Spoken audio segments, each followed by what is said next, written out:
Okay, we'll get going. So, Gav, do you want to keep admitting people as they join? Yep, I am. No worries. Okay, thank you. All right, thanks very much again for joining us. I really appreciate it. Usually, it's predominantly new parents on this call, but I see a lot of familiar names there. So it's great to have both returning parents and new parents to the club. So if you are new, welcome. I'm looking forward to meeting you at some point. My name is Murray Finlay. I'm the Chicago Edge Executive Director. I won't go into my bio. My bio link is in the chat if you are interested in my background. Gavin Richards, who is the Director of Operations, will be manning the chat feature. So basically tonight we're going to go over um, what we're trying to do as a club, some housekeeping things, some tips to improve your experience with us, and just various things about the club that'll be good for you to know to really get the most out of your time with us for you and your young athlete.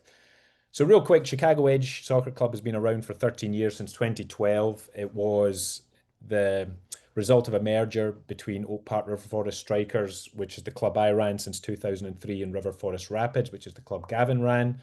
So it was a merger of two separate clubs in the community. If you're interested in the background, the history of the club, and literally have nothing to do for an hour. I was interviewed on a podcast last week for how I built my sports club, but the link is on our Instagram feed, and that gives you a little bit more information about the history of the club and how we got to where we are right now. So, the agenda for tonight, again, club overview, who's who at the club, because I know many of the people within the club are just a name and attached to an email at this point. So a quick introduction of who's who and where to go when you have specific questions about the program. Just an outline of the season, club goals and core values, why we do what we do, and some insider tips to navigate the club to really get the most out of your youth sports experience. A bit about player development, and then some advice about good sports parenting, how you guys can help your young athlete get the most out of their experience with us and all their youth sports. So who's who at the club? I'm the executive director on the top left with Gavin. Primarily day to day, myself and Gavin run the club.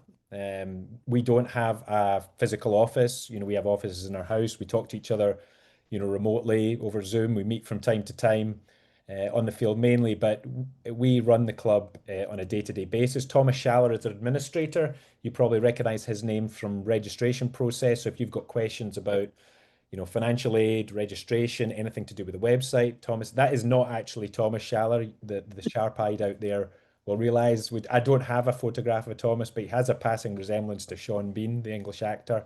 So that gives you an idea what he looks like. Tracy Garcia is our finance manager. There's probably not a circumstance where you need to reach out to Tracy or have any interaction with her. She runs our payroll and she does our annual audit. As a 501c3 non-for-profit, we have to do an annual audit, which is obviously very time consuming for those who go through that process in their own work. So she focuses on that so we can concentrate on the soccer stuff.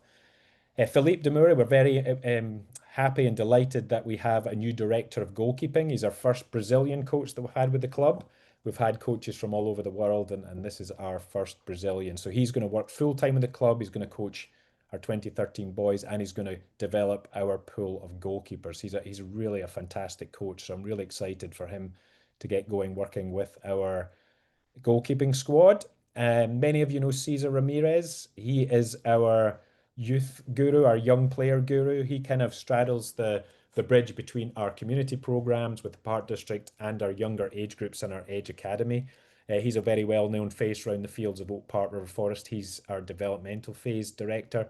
And Albert Martin, who many of you probably won't know just yet, he was our director of goalkeeping, but he is also our director of college recruitment. So I'm guessing most of the families here are parents of younger players. So this may be a little bit abstract for you, but if your young player has the inclination to play in college in a few years' time, he would be the man to speak to and help you navigate that whole application process. And we'll go through later on in the talk just about who to go to specifically with specific questions. So this is our coaching group for the upcoming season. I'm really excited about the coaching group. It's a nice mix of experience. We've got some I'm trying to avoid using the word old here, but we have some older coaches. We've got coaches, myself included in that. We've got 5 coaches who have been directors of coaching at other clubs. We've got a nice mix of younger coaches as well who are at the start of their career to bring that energy and enthusiasm. I'm really excited about this coaching group. We've got ex-players. We've got Nate and Aidan who've played with us. I love ex-players coming back and coaching the next generation of young soccer players in the community. And joining us for this year, Felipe, as you mentioned, is director of goalkeeping. We've got Enzo Giotti, who is another Brazilian coach. So they know each other from working at various clubs in the past. They spent their summer working on Brazilian soccer schools, camps, Fluminense throughout the country. Really excited for Enzo to join us as well. Just an excellent young coach. And Summer Garcia. So I'm always pleased to have female coaches because I think it's important. And we'll talk about this for our female players to have female role models as coaches. And Summer is an excellent coach that we actually um, recruited because we saw her work with another club and were really impressed with how she handled herself and how she communicated. So it's an excellent group, and we're really excited to get going. Coaching's not easy. We have a lot of coaches who have been with us many, many years. James, Mark, myself, Gavin, Caesar have been with us. Des at 7, 8, 9, 10 years, some from the start. And that's not usual because it's quite a transient profession. When you think about it, it's all evenings and weekends, and some coaches have other jobs. So we're at the mercy of, relocations from their other professional life. We're at the mercy of, some coaches settle down, have families, they have other commitments in evenings and weekends. So it becomes difficult to maintain a coaching schedule. So it is quite a transient, by definition, profession. So we've done really well to keep as many coaches as we have over the years, because I think that institutional knowledge is really important in any organization, but it's important in youth soccer. So the players have a familiarity, not just with their coach, but lots of different coaches and lots of different faces in an organization. So I'm excited for these guys to work with the players in the upcoming season.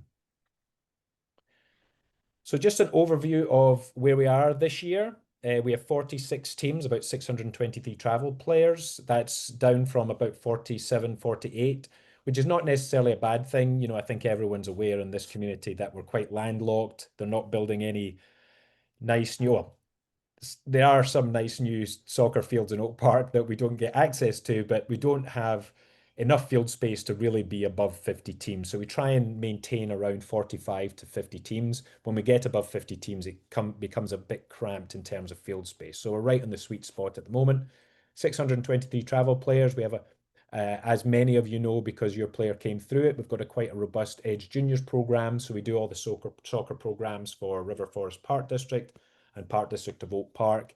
And many of your players, I'm sure, came through those programs. And we have 700 plus summer camp players, both who play with Edge and recreation players who come through our summer camp program, which is perhaps my favorite program to run. It's a fantastic program that runs for 8 weeks in the summer that many of your players enjoy. So just a quick overview of where we are at the club, because I know when it's just your son or daughter and your team, it becomes very myopic that that's the entire club, but we have all these other players playing on different fields every evening in Oak Park, River Forest. So that's why doing club-wide activities like the one we're doing on Saturday is important, just so you get a sense of greater community, I guess.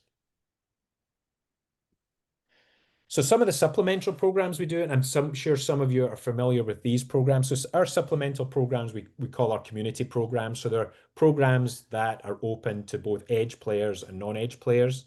So our U7 to U12 teams take November, December off largely from practices. So their season, and we'll go through dates in a second, ends early November, and winter will start in January. So that November, December, we run a lot of supplemental programs for our younger age groups, our winter clinics, our community league, which is, I'm sure many of your players have gone through, where players can create their own teams with their neighbors, non-Edge players, school buddies, and play in a league. It's really, really popular. Great program. Then we're hopefully, because we have some Brazilians on board, we'll be running a indoor futsal league January through March. We're just working on the space and the details right now. So hopefully as soon as we get that together, we can send it out to our parents. That'll be the first futsal league and futsal program that we've put together for a while. And then we have our summer camp program, which next year will run June 7th to August 7th. So the season outline, and quickly in terms of facilities for those supplemental programs, we use Chicago Soccer, which is over or in Melrose Park, just on 23rd and North, and we use Intentional Sports for the older age groups, which is the brand new state-of-the-art facility just in North Austin. For those families who have been with us and know and have played, or their son or daughter have played in the Hillside League at the Grasshopper facility, that facility got sold, so we're no longer going to be there. So we'll be integrating more teams into the leagues at the Max McCook facility, which is just down First Avenue in McCook, which is next to LaGrange. So season dates, as you can see there, this is all on the website as well, and your team page will reflect all your calendars first as we get them. So we're up to winter in terms of the team page calendar. But as you know, your players been going through your U17, U15 players been going through their team camp this week. I've been out there every day. It's been excellent. A lot of very tired but smiling faces. It's been great. So August 11th to 15th was the team camp. The fall season begins next week in terms of the training. So that runs August 18th to November 2nd, which is 11 weeks. We should have the game schedules out by early next week. The coaches are just finalising them. The deadline is tonight for one league and Sunday for the women's league. So the final schedule should be produced middle of next week. And as soon as we get them, we update your team page. So you should be able to see all your season practices and all your season games, hopefully by the start of next week or middle of next week. The winter season for our U7 to U12 teams is January 6th to March 21st, which is 11 weeks. I believe spring break for District 97 is that first week in April. It's quite late this year. So there will be a week between the end of our winter season and spring break. There's usually no gap there, but there is just because of that strange spring break date. The game schedule for some leagues may start this year, but mostly they'll start January through March. Our U13 and older teams will go all the way from November 3rd to March 20th, which is 17 weeks. And then the spring season kind of replicates the fall, April 7th to June 5th. And then the summer it goes from there. So our high school girls and high school boys seasons, I'm assuming there's not too many high school girls or high school boys parents in this meeting. But you can see those dates. Those dates are slightly different because currently the high school boys are in their high school season. So once that high school season's over, come late October, they just transition into our program start of November. Vice versa for the girls, they transition over to their high school program, high school season after President's Day, roughly late February time. So there's just offset seasons for club and high school. So goals of the club, why do we do what we do? So primarily we want our players to use soccer as a vehicle beyond the time they spend with us. So they can use it as a part of a healthy and active lifestyle into adulthood. Now, how do we do that? First and foremost, we try and develop a love for the game in them. So they want to play, they develop that intrinsic motivation to practice themselves, play themselves, get better naturally, but also just to watch the game and have a love for the game when they get into adulthood that they can pass on to their kids at some point in the very distant future. And so they develop the skill set so they can use it if they go find themselves in a new city, after college or wherever, and they need to develop a new network of friends. They can go have the skill set to play in a rec league. And I know it happens all the time because I speak to ex-players. They go to a new city, play in a rec league, pick up soccer, and develop a network of friends that way. Research suggests the vast majority of youth players play for fun. Fun is a very subjective term, but we have to make it fun. Fun and development are not mutually exclusive. A lot of the time when I say our primary objective is for our players to have fun, we have some people say, well, AYSO is for fun. That, we pay a lot of money. We need them to get better. We want them to get better, but getting better can constitute fun for a lot of players. Playing with friends, as the social outcomes is fun. So as long as our players are having fun and they're associating soccer with fun, we're doing our job. Everybody knows the youth sports participation in general develops excellent health, improves health metrics, physical, mental, social, emotional. And the longer you stay in youth sports, the greater those benefits are. So we're really it's the holistic outcomes that we're looking for. Because, and I'll talk about this in a little bit later, we have players who've gone on and played in college. We've got players who currently play professional, and that's great. But the percentage compared to how many players have gone through our program over the years is very small. So we have to do more than produce good soccer players. We have to instill those holistic outcomes in our players as well.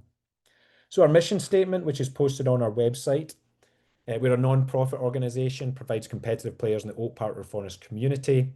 A travel experience promotes character building and an environment of good sportsmanship. Professionally trained coaches help committed players develop excellence in individual and team soccer skills, focusing on long-term development. So the three pillars of our program: community, character, and commitment. Okay, we're very invested in our community.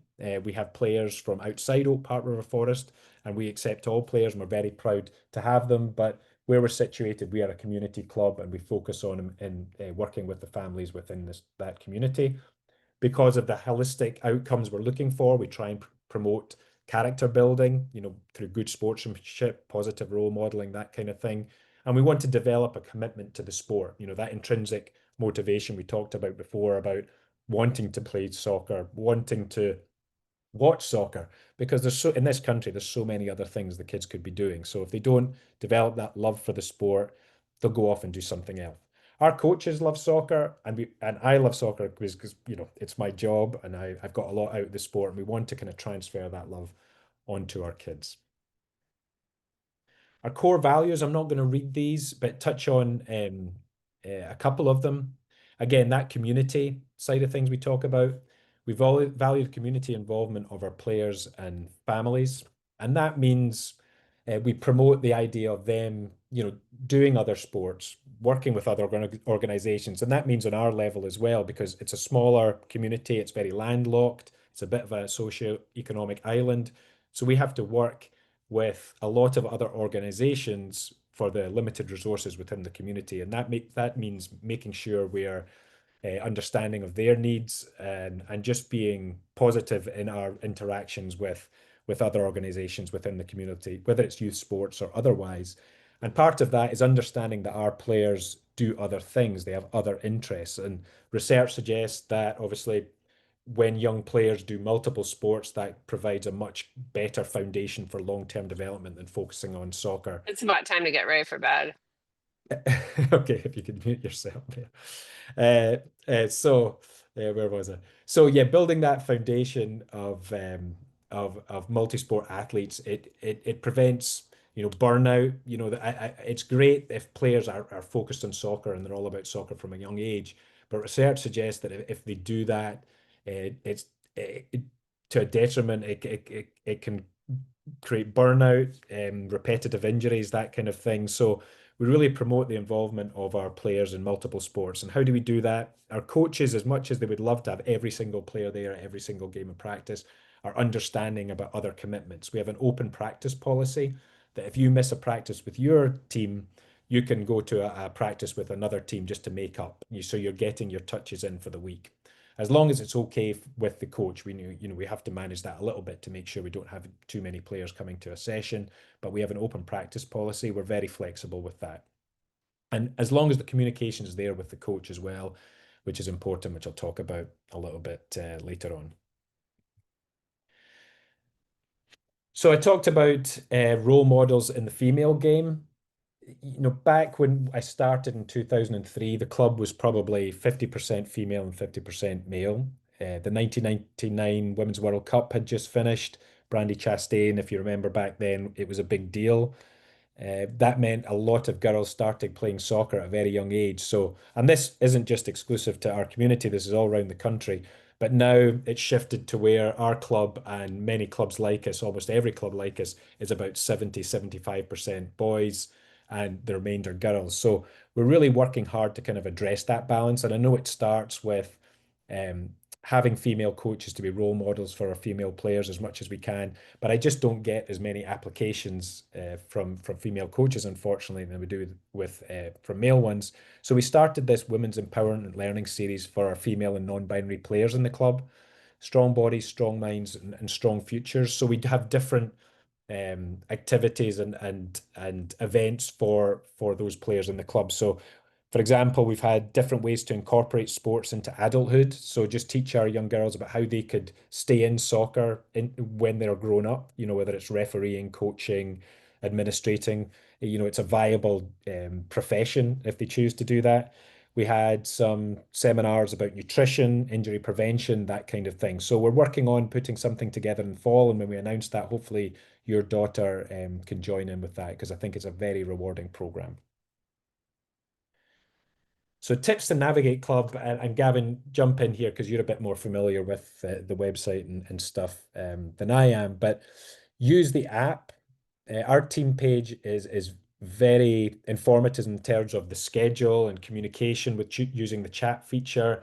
It has lots of features that really help you navigate the club effectively. So please download the Sprocket Sports app. Use the team page on the website. We keep it up to date. We have Instagram and Facebook. Follow us on Instagram and Facebook. That's less urgent news. It's mostly just pictures and general news about the club, but it's not. But the app will have the day-to-day news specific to you and your team. So please make sure you download that. Make sure you RSVP to your coach about attendance. That's very important. You know, we understand family schedules are very busy. Kids have a million things to do. My own kids do as well.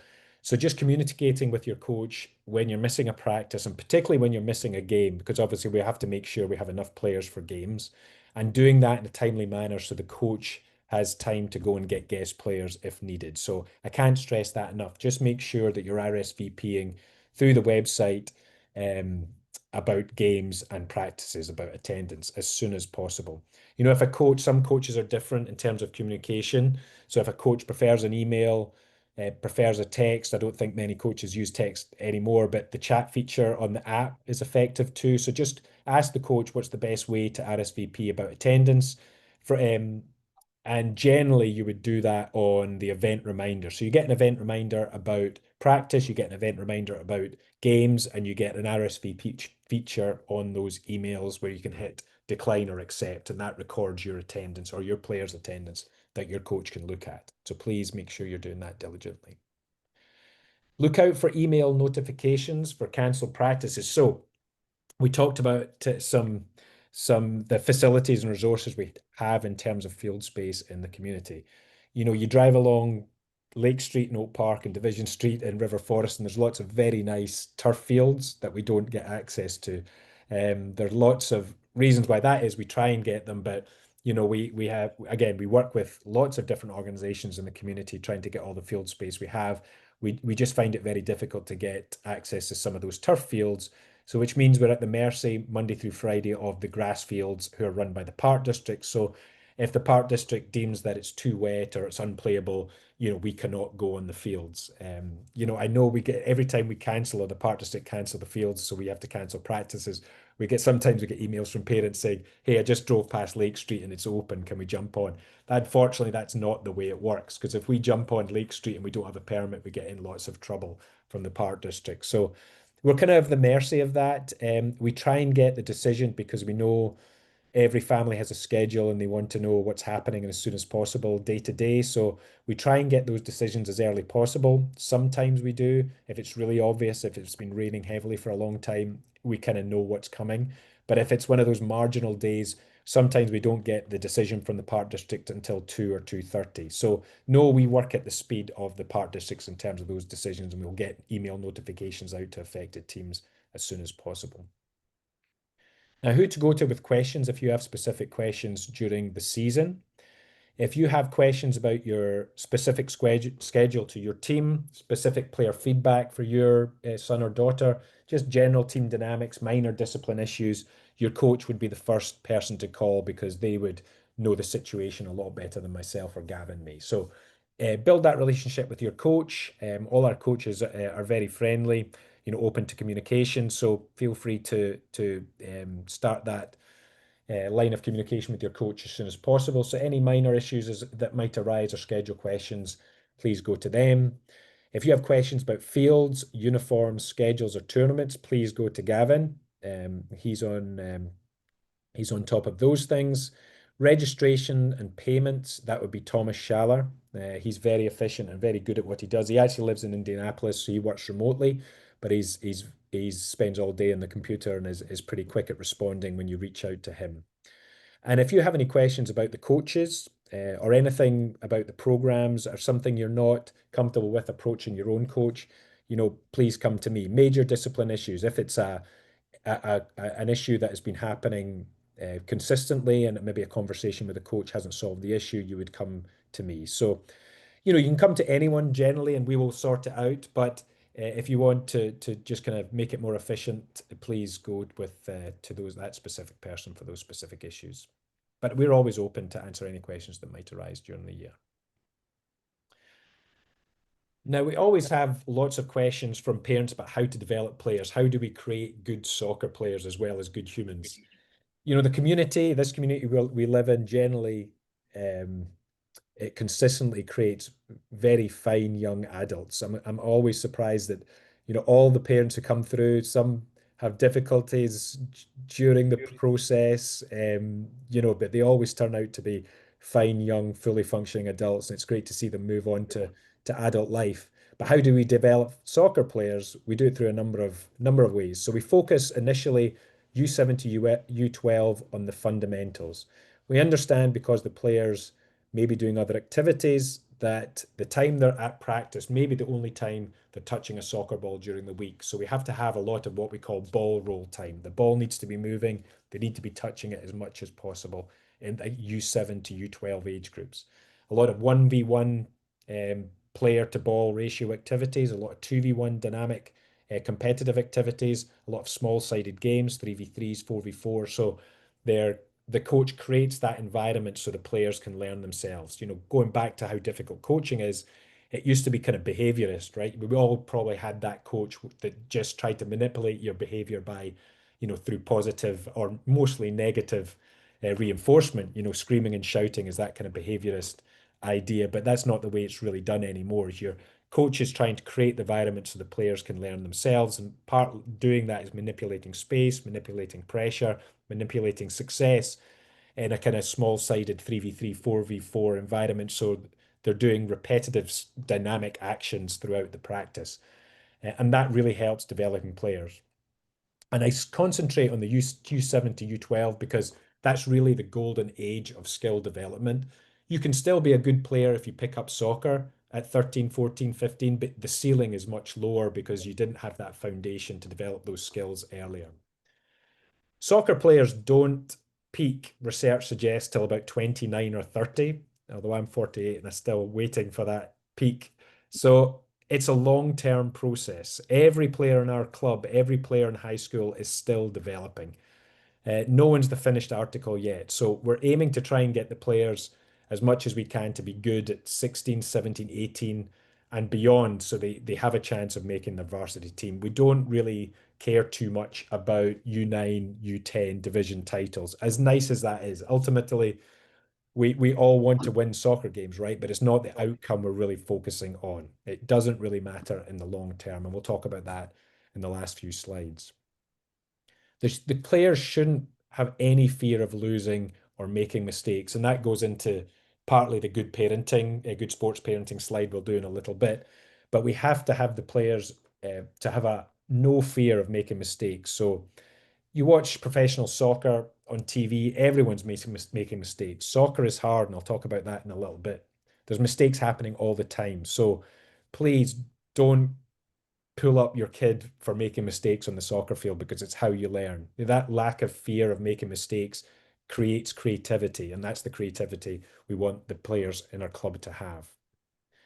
Now, we have 4 levels, many of you know. We split our travel teams up to Premier, which is the A team, Select B, Competitive, and Travel. I can't tell you how little it matters what team they're on at the younger ages. I could talk all night about some of the best players we've had in the club who were playing competitive or travel at U8, U9, U10, U11. Kids develop at different ages. A lot of the time, the younger players who are on the Premier are just, they developed earlier physically. They're bigger, stronger, and faster, but it all evens out as they get older. We have a player currently playing at Yale on a soccer scholarship who I remember at U10 was on our 3rd team, I think possibly even 4th team. So you can never really tell where they're going to end up at U19. When I think of the makeup of our varsity team on the boys and girls, it's a spread between the Premier, Select, Competitive team at the younger age groups. So the Premier team is not generally the Premier team in 10 years' time at the older age groups. So don't overanalyze which team your son or daughter is on. How do we create a love for the sport? Well, we have all these optional extra clinics to get extra touches. Free play on a Friday night. I love free play. Kids can just come out, play pickup soccer with their buddies. We mix up genders as much as we can. We mix up age groups, and they just play soccer for an hour and a quarter. It's great fun. There's no coaching. We don't want any coaching. The coaches are there to supervise and make sure it's a safe environment. We want the kids to learn and have fun with soccer and really take ownership of their experience. We have a U13 to U15 extra practice that's more focused on speed and agility and technical work. And we have our extra goalkeepers, so our goalkeeping squad can improve their technical skills, which Felipe will run every Friday. Generally, all our clinics are on Fridays, so we will put that schedule out as soon as we have it. Generally, those start on the Friday after Labor Day because we have our Schaumburg tournament, which many of our teams are in next week, and then it's Labor Day. So the first Friday free for families is the Friday after Labor Day. So we'll get that specific schedule out to you guys shortly. Again, our open practice policy. So if your son or daughter misses your practice, you can make it up with another teams. You can reach out to me about that. You can reach out to your coach about that. And we just okay it with the other coach. So they're aware of it, but it's almost always okay to do that. And I highly encourage it. And that's on top of your own practices. If your son or daughter wants to pick up a third practice, a fourth practice, they are very welcome to do that. So please communicate with me or your coach if you're interested in doing that for your son or daughter. And I just threw this in there because I get asked it a lot. When should my players specialize in soccer, given that we advocate for players to play multiple sports at that sampling age group, the kind of U7 to U12? If your player is serious about soccer and they want to play varsity or college or even beyond that, you really have to focus as they go into high school. They kind of zone in on specializing soccer then. You don't have to. We have lots of multiple sport athletes in high school that may do hockey on the girls' side, baseball, lacrosse, whatever it may in the boys' side, and that's fine. And we work with those players, and they're still good soccer players, but you just have to manage expectations about the speed of their development as opposed to those players who are really focusing on soccer at the 15, 16, 17 age group. In youth sports, there's this ongoing argument about the kind of Tiger against Roger Federer mindset of early specialization and late specialization, because obviously Tiger would specialize very early in golf and became, an all-time great, but Roger Federer didn't really focus on tennis until he was 14 or 15, and you could argue that Roger Federer had a longer and perhaps more successful career. So there's always this argument that goes back and forth about when to specialize, but just based on my experience over the past 23 years, I think focusing at the 13, 14, 15-year-old, focusing on soccer as they go into high school, if that is what you're inclined to do and you want to play long term, that would be my suggestion. So I know playing in college can, especially for the parents here of our young players, the 7, 8-year-old, this is a terribly abstract concept. But if your player, when they're approaching high school, has the inclination to play in college, we have Albert Martin there to help you through that process. It's a very convoluted process. It's very competitive, even more competitive than it used to be because there's a lot more foreign players coming over and playing college now. So for local domestic players, it's very competitive. So please, as you reach high school, the best time to do that is maybe 8th grade and freshman, reach out to Albert so he can give you some advice and perhaps meet up with you about how to maybe achieve your goals to play beyond our club. All the players on the right there that I coached that played D1, D2, D3, NAI, junior club, they played at all levels of college soccer. I think that if I had any advice, and if your son or daughter has the inclination in those later years to do that, all those players on the right that I coached, they developed a real strong intrinsic motivation to practice.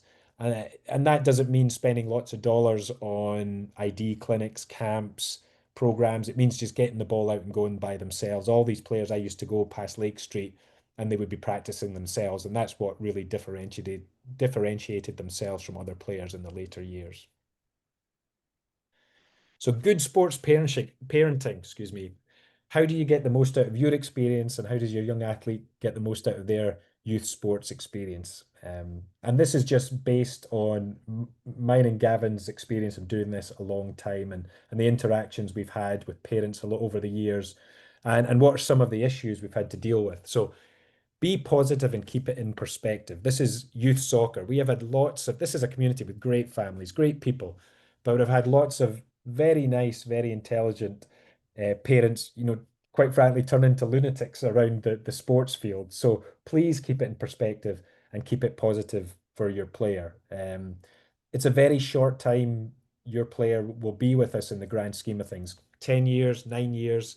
It seems a long time when you're 9 or 10. It's a whole lifetime, but when you get older into adulthood, it's a very short time. So make sure it's as positive as possible. Be as supportive of your young player and be as positive around the sports field as possible. Speak positively about the experience, about teammates, about coaches, and don't blame, we want it to be an enjoyable experience, but all experience is long term. The fun experience, at times, they're not fun. Losing a game in the last minute, for example, is not fun. Marathon runners enjoy the experience of running a marathon, but mile 23 is not fun. So sometimes there's experiences that aren't so great within that, but it's important to get through those fleeting experiences by being positive and keeping the mind on the long-term processes. Speaking of processes, focus on the process and not the outcome. This is very difficult to do. I used to think it was easy, but being a soccer dad briefly um, really kind of made me realize that it's not as easy as I thought it was. And the first thing you do when you ask your son or daughter when they come in the door from an activity is, "Did you win?" Now, I do it, and it's very difficult to change that mentality, but really you want to focus on the process, right? Winning and losing doesn't, as much as we like it, doesn't make a bit of difference in the younger age groups long term. So make sure when you're talking about the experience that they lose, keep it positive and try and say, well, what did you do differently in the game? What did you do from practice in the game? Try and find that positive nut in there that you can really focus on. And even a bad game, we won't win all the games. We will lose quite a few. Everybody will during their youth sports career. So it's just trying to make it as positive and get that some learning outcomes of any good or bad experience. Please don't coach from the sidelines. It is very detrimental to the whole experience of everybody's experience to coach from the sidelines. 95% of the coaching your son or daughter will get will happen at practices. The games are really there because the kids really like them, and it's to transfer the skills that they've worked on in practice into a game-like situation. There will be coaching from the coach, but hopefully it'll be technical and drop back, stay wide, tuck in, that kind of thing. And I know many of our parents have played soccer and they may realize that, oh, that player's out of position, my son's out of position, I'll just shout it. Please don't do that. Resist the temptation. If there's lots of people shouting on the sidelines, it just becomes very confusing and disorientating for the player. We just want the player to take the ownership of their experience and be in the moment on the field. If they make a mistake, no problem, brush it off, keep playing. Okay, if there is a technical coaching point to be made, we want it coming from the coach on that sideline so they know who to go to if they want advice. So please keep the coaching, keep it positive on the sideline, and don't analyze the game and the journey home. There's a lot of damage can be done on the journey home from a game. So please, I find this very difficult as well, having been a sports parent. If your son or daughter wants to talk about the game, have at it. If you've won a great game and all they want to do in the half an hour drive home is talk about it, fantastic. That just makes the experience much better. But it's a tough loss, and the emotions are energy is drained, emotions are high. It's not a great time for a learning outcome. So please don't overanalyze the game and the drive home. And I'll show a video about that in the next slide. And soccer's hard. So if your son or daughter makes a mistake, that's okay. It's a very difficult sport, very dynamic, very technical. It takes years and years to perfect it. And even the best players in the world haven't perfected it. It's very difficult to control a ball, kick a ball effectively, and get it right every time. So please go easy on your son or daughter if they're making mistakes. We want them to be in an environment where mistakes are okay. And most importantly, enjoy it. It'll be over before you know it. Every year we have a little event for our graduating seniors, and it always makes me feel incredibly old because I just remember those kids joining the club as if it was yesterday. Most cases it's 9, 10 years, but 9, 10 years is not a great length of time in the grand scheme of a lifetime. The best part of this job is speaking to ex-players who come back and just tell me how much they enjoyed their experience with us and tell me stories about something they remember. So, keep it positive and really enjoy it in the sideline. They'll be gone and in college and have families of their own soon enough. So just sit back and enjoy the experience of watching them play. So on this, we have resources to help you navigate youth sports and get the most out of the experience as you possibly can for you and your player. There's a man, John O'Sullivan, created these little clips, minute-long clips. I'm going to play it, just tips to how to deal with certain situations. So this is a video that I think one of the things as a parent, and I'll I let it run and then I'll have talk been a about it. parent for, well, 16 years now, watching my own kids play sports, and we want to intervene. We want to steal the reps sometimes. We want to jump in and tell our kids to kick it, to shoot, to pass, to step up, to move back. But again, when we're stealing those reps from our children, when we're coaching from the sideline, what's happening is we're stealing learning opportunities. We're often confusing them because we're not at practice all week, so we don't even know what the coach has told them to do. So the coach is telling them oftentimes something else than we're telling them, and they can't listen to 20, 30, 40 voices. They really only need to listen to their teammates and themselves and maybe their coach. So on the sideline of your games, by all means be present. By all means cheer. By all means don't tell people what to do. Don't tell them what to pass, where to move, or anything like that. Let that moment belong to them. And my biggest piece of advice is if you struggle to stand on the sideline of the game and not give instructions, stand further away. So if you're sitting up in the bleachers, you'll probably yell less instructions than if you're sitting 5 yards from the touchline, because I think there's a direct correlation between how close you stand to the game and how much you want to yell instructions.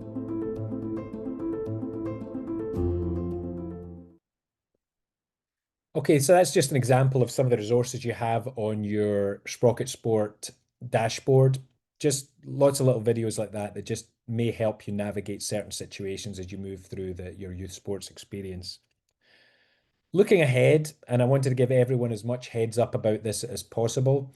So I could talk all night about this, but really quick, in 2016, our US Soccer said that all youth sports programs, youth soccer programs in this country had to organize teams by year of birth. So we currently organize teams, as you know, by 2018s, 2017s, 2016s, and so forth. It used to be by grade age, so it would go August 1st to July 31st.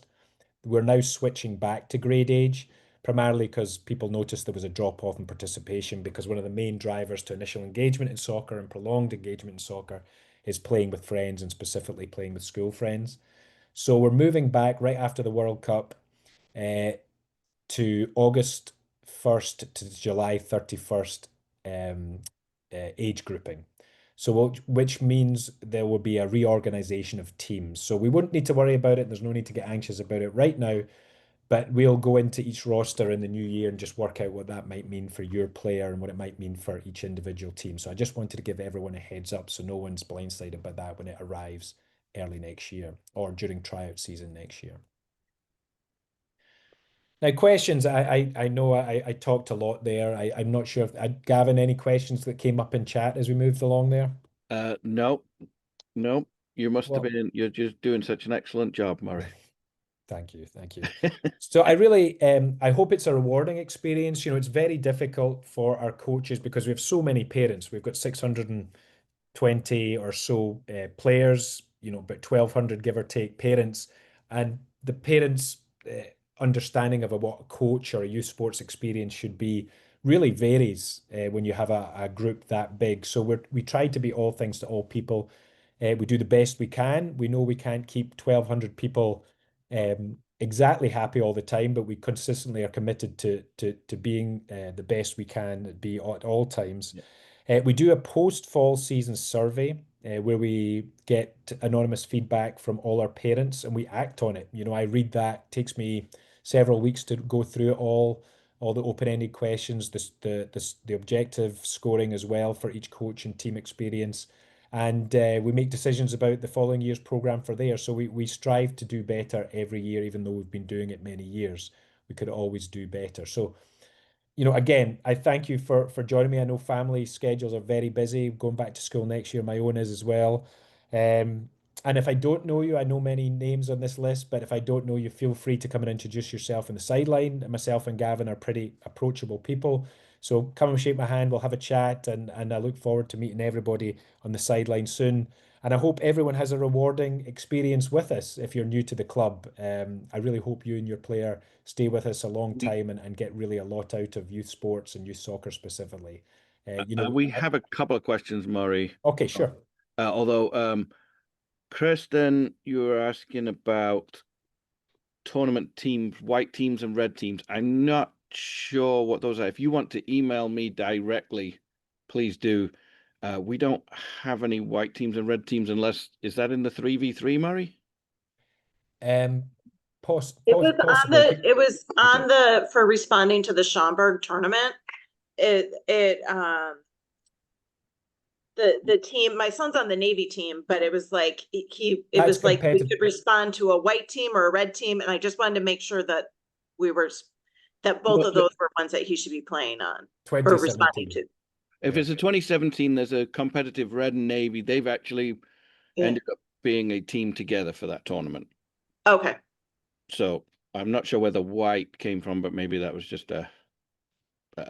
Or are you talking about the divisions maybe within the tournament itself, which is something different? But again, you can feel free to reach out to me and I can look into it. But yeah, if those teams have already been put together now. All right, thank you. And I see the question there about August 1st is different from Amy's question, and that's a good observation. Again, that's a convoluted answer. Initially, the grade age nationally was September 1st, so it aligned with the Illinois, or our district at least, cut off, but they changed it to August 1st. So it will be a case of just going through all the August birthdays and deciding what we do there. I guess they moved it to August 1st, so it's a more of a catch-all, because I know certain states have different cutoffs. Some are December, some are September, some October. So I guess they move it to August because that just catches as many states as possible. But yeah, it's a good observation, and we'll have more info on that as we move closer to tryout time. There was a question there about when will the rosters come out, Deborah? That could be high school. Could be high school. High school are not there yet. They typically come out a little later. We put them online.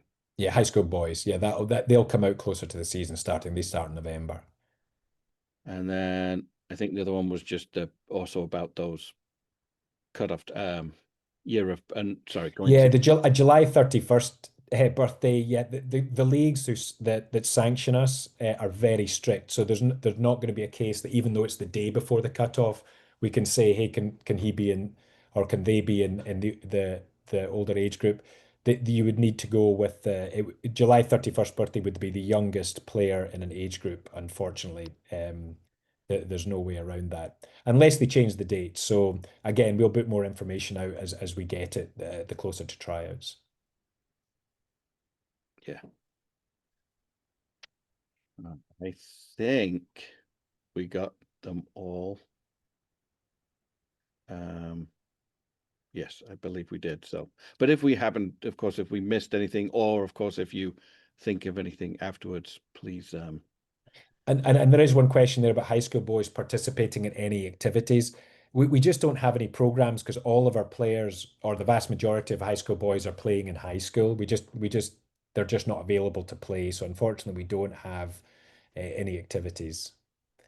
And then summer leagues, we do have some summer options, so you can reach out directly to me about that.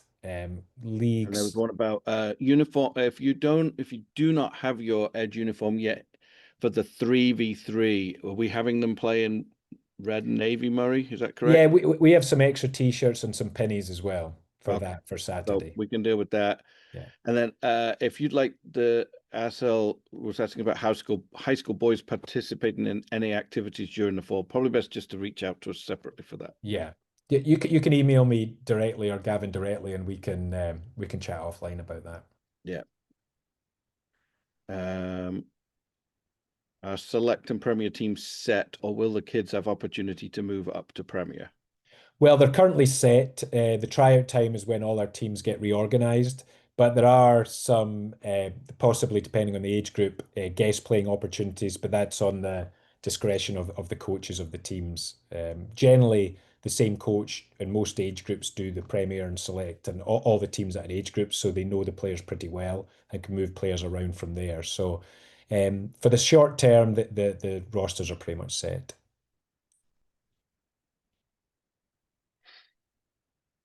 Okay, I think that looks like it. Okay. Well, again, if something comes up in terms of a question that you didn't raise tonight, feel free to email me or email Gavin. We're always happy to help. I mean, that's our full-time job. You know, we've been doing it a long time, and we're obviously biased, but we really think that it's a great club for your kid to grow and learn soccer in, and we're very pleased to have you. And we'll look forward to meeting you on the sideline shortly. Yes. Okay, thanks everyone. I appreciate you Thank you. joining us. Thank you, guys. Bye bye. Thank you.